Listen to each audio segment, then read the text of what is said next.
David Alcoholic. Roxy, I got some money for your basket. That swear jar in your office.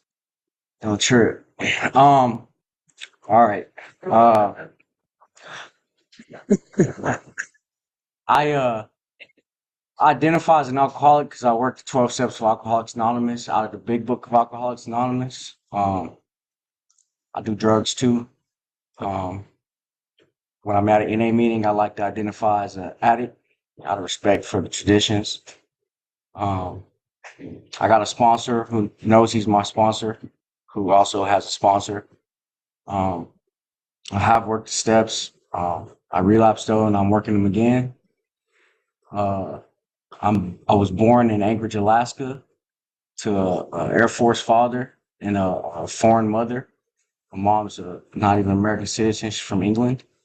Um, at a very young age, my father got custody of me and my brother and kept us in the States. We moved to New Orleans before I could remember Alaska. That's where we lived until we were about 11 or 12 when Hurricane Katrina hit. Um, then we went to North Carolina. At a young age, I had a lot of abandonment issues with my mom not being around. Um, and my dad was a very hard worker. But he was very strict. Uh, and he was very keen on certain types of discipline. So at a young age, I had to learn how to shut up and do what I was told. Right. Never really felt like I had a voice as a kid. Right.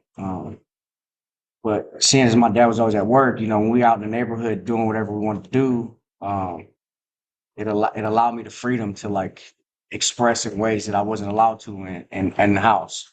And I'm an identical twin brother. I have an identical twin brother. And so, we raised hell a little bit. We weren't natural athletes, so that kept us out of trouble for a little bit. But when we moved to North Carolina after Katrina, um, it was a new neighborhood. And I don't know about anyone else, but I've always had that urge to want to fit in, right? So I'm gonna do anything I can to like make you like me, right? Because I'm afraid that if you don't like me, right, then I'm gonna be alone. Because or even if you do like me for a second, that I'll do something to make you not like me. You'll abandon me like my mom did, right? And you know, drugs and alcohol was my escape from dealing with those feelings, right? And at first, it just started out for like doing bad shit, stealing kids' bikes or getting in little fights in the neighborhood, right? Sneaking a hit off of somebody blunt, post it up outside or whatever. And it, you know, getting in recovery and like working the steps and like, reading a book and like learning things about like the disease of addiction, like kind of showed me that like some of those behaviors were already part of my ism. Um, See, because like for me, my alcoholic mind, it's not so much about like getting loaded as much as it is about the irritable, restless discontentness. Um, because completely sober, I can make just as bad decisions as I do, loaded. And my story, the reality of it is, I've done that quite a few times. You know, Eventually it becomes for me, getting and doing anything to get what I need to get loaded, right? Because it's hard for me to live in that space of like uncomfortability, right? And after years of like adding on you know, to the crutch of using drugs and alcohol, right? It creates a space for me where like that's the only way I can handle anything. Um, and I don't care what I got to do to you or to my mama or to my daddy or my grandma, or my brother, right? Because all those people I listed, I have harmed greatly, in one way or another. Um, it got really bad when I started, about high school, right? Freshman year of high school, started gang banging. Um, and again, there it was, I wanted to fit in, and I wanted to be accepted. And all I had to do to be accepted by them was just to do what they was doing, you know. And me and my twin brother, we fueled each other in it. I wanted to be bad as he was, and he wanted to be as bad as I was, right? So it created this like it was sick, man. Around that time, it's about ninth grade. Around that time, he had got diagnosed with schizophrenia, which is really rare for a kid that young to get diagnosed with. Um, something that I really struggle with even to this day is like how I used to take advantage of him. There's something that I was too scared to actually do. Like I could convince him to do it and still get credit for it. Um, and it's fucked up, right? And that was like I said, really before the drugs was the thing. Like I started doing what I needed to do to get the feelings I needed to feel before the drugs took over. Um, you know, uh, Ended up catching a case, my first like major case. I have been in a little bit of juvenile trouble, but nothing crazy, right? We don't really have a YA in North Carolina. What they do is they just take you home, you know. But I did something that wasn't taken home with one, right? I carjacked some old lady and went and did my first little bit of time as a juvenile. And instead of doing until I was a adult, till I was 18, they offered me a chance to go to a military academy, um, and I took it. You know, um, I succeeded there. I graduated top of my class. Right, I'm not bad with structure. Right, I grew up with that with my dad. And like in the house, if you did what you had to do, and if your room was clean, if you followed the rules that was laid out to you, you know what I mean. Like you stay out the way, and so I did really well there. Upon graduating, though, I went straight back. Went straight back to the bullshit. Um, I had just had a son. I was about 17, and I started, selling drugs and doing them. My father kicked me out of the house. Me and my son. He said, "You know what? You want to be a man? Then be a man." Um, Within the year of that, I lost custody of my son, um, and from there to like 25, just in and out of jail, new cases, beating some, not beating some, right? If you're sitting here, you probably know the lifestyle, so I don't have to get into the gory details. Um, I at 25, right, I turned 25, man, and I'll never forget this. I posted a picture on my Instagram of me like standing in front of this house that I had bought from doing the things that we do, right? And I got my arms out, and a little comment on the post that I put was like, ha ha, I made it, right? And God humbled me really quick. Um, 2 weeks after that birthday, that post, I got shot and almost died. Um, you know, uh, Enemy, you know, tried to execute me in my vehicle. Um, and by the grace of God, I'm still standing here and able to talk about it. Uh, it's crazy when I look back at it now, like I could have avoided the situation, had I not been so fucking high on crack. I probably wouldn't have engaged the way I did with the dude, because it was me going out of my way to try to press something on somebody that like, didn't want it. And I ended up biting off more than I could chew, which kind of like a common theme for me. Um, I had to learn how to walk again. Ended up losing the house. I couldn't pay for it anymore. 'Cause I couldn't work because I couldn't walk. And none of my friends, none of my family wanted to help me because I had burned all those bridges. You know, I did what I did. I found someone that I could stay with, right? Who I could manipulate.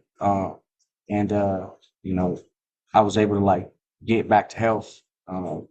But man, and that's when I realized like I had a problem. I wanted to try to get some help. Unfortunately, there's still a few years in between that and actually getting some help, right? Because it's not just that easy. Um, you know, uh, Got into this, relationship. Well, I had really been in a relationship with this girl the whole time, and you know, uh, she finally had enough and took off, and then I really didn't have any help. So I ended up coming to California. Uh, I figured being homeless in California is better than being homeless in North Carolina. So I put all my stuff in a suitcase.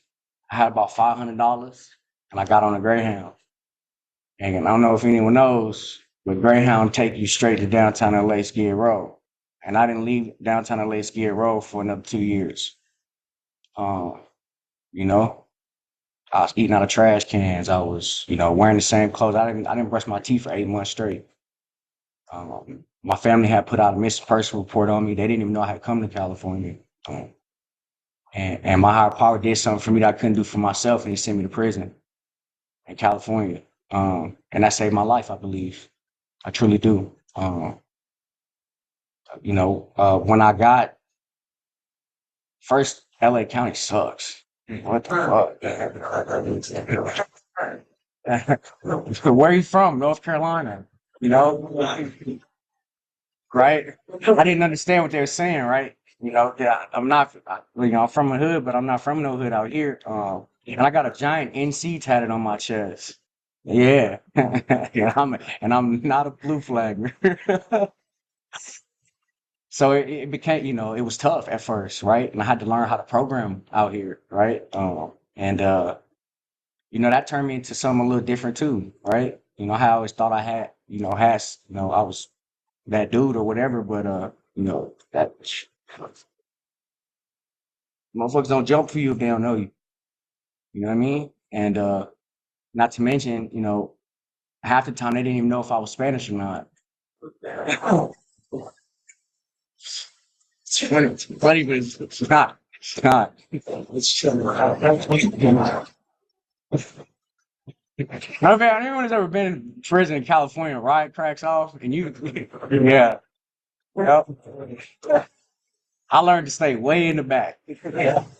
Um, but it was horrible, bro. Like, um, it was an experience. It was an experience that like to this day, man. Like I think about like some of the stuff that like I put myself through. And I remember Junie had spoke on something a couple weeks ago, probably about a month and a half ago, about like how we tell ourselves afterwards it's okay, like oh I could do that again, like you know what I'm saying. And so I'll keep pushing. So I ended up making contact with my father, right, and my baby mom's. Uh, on my last like little like stretch of that bid I had to do, and they agreed like I could come back, right? They was gonna help me because what we do is we clean up, right? Especially in prison and jail, right? And when we start talking real nice, feel me? We start making all these promises, and I meant it, right? I wanted it to be completely what it was said, right? But it didn't happen that way. So I got out in the middle of COVID, and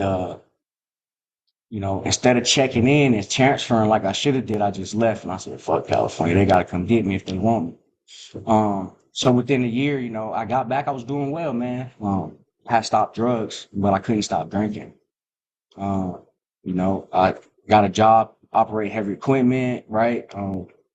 Me and Amber had got a house. I had got my son back, right? Started a business. It was dope, but I couldn't stop drinking. And eventually, I caught another case. When I caught that other case out there in North Carolina, they California extradited me here with that case pending. So we got this law in North Carolina that's like it's called a habitual felon. We don't have strikes. We got the habitual felon law. So if you get three of the same felonies in a lifetime, they'll give you 25 years. And I was facing that. Um, and so I've been fighting that. You know, I was fighting that the whole time. But when they transferred me out here with that hanging over my head, and I had to finish this parole, I had to do this parole. I had made the decision, like, I heard about AA, right? And I'm gonna go. And they transferred me. I hit the county jail for 2 days. A parole officer came and got me, and my dad and my baby mom had found a sober living in North Hollywood, and they paid for it for like 2 months, and so that's where I paroled to. And I did it. I did the thing, man. I went to meetings every day. I got a job. I went to work. I worked the steps. I was a service. I put me to the side for a little bit, right? And I fucking, I changed. A new version of myself had been born, and it was something that I was like. At first, it was the imposter syndrome, right? But I learned how to kind of step into it. Unfortunately, I didn't allow that to keep me from taking my will back one more time, right? I got plenty of vices. Women happens to be one of them. And I'm not gonna say that she took me out because I allowed it, right?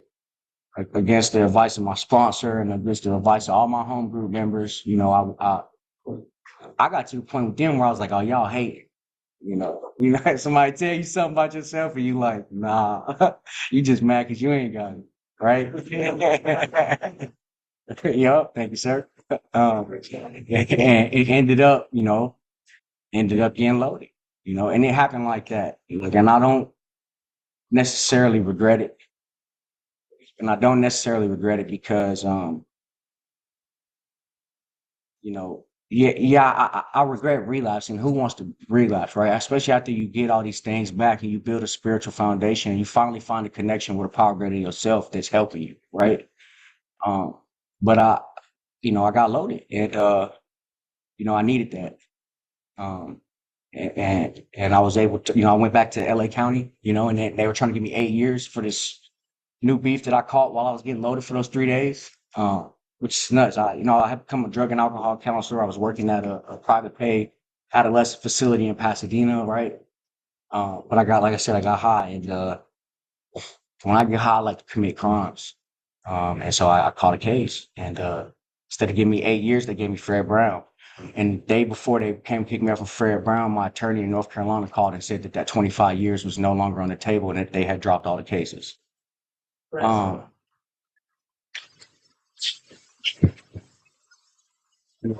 and so when I first got to Fred Brown, I got about a minute, right?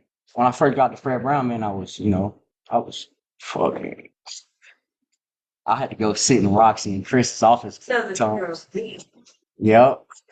It was bad, man. I had got in my head that I had to be that prison Dave again. I had to acclimate because I thought I was going away for a while. And that's no excuse because I knew better, right? I had built the resentment against God because how could he let me get loaded again when in reality I had turned my back on him and my program. Um, and so when that first month being here, like it was difficult, man. It was very difficult.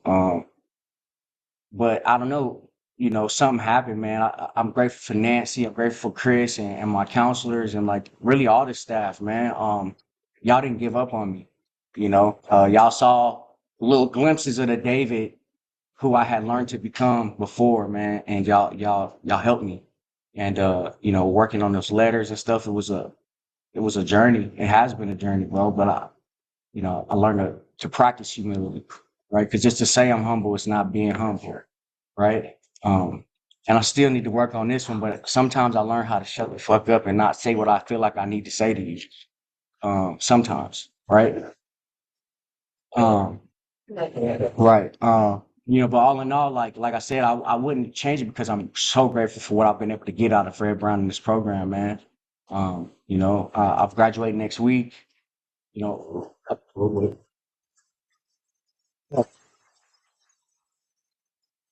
No, fortunate enough to have some savings and like some stuff from, because I only was getting high for 3 days.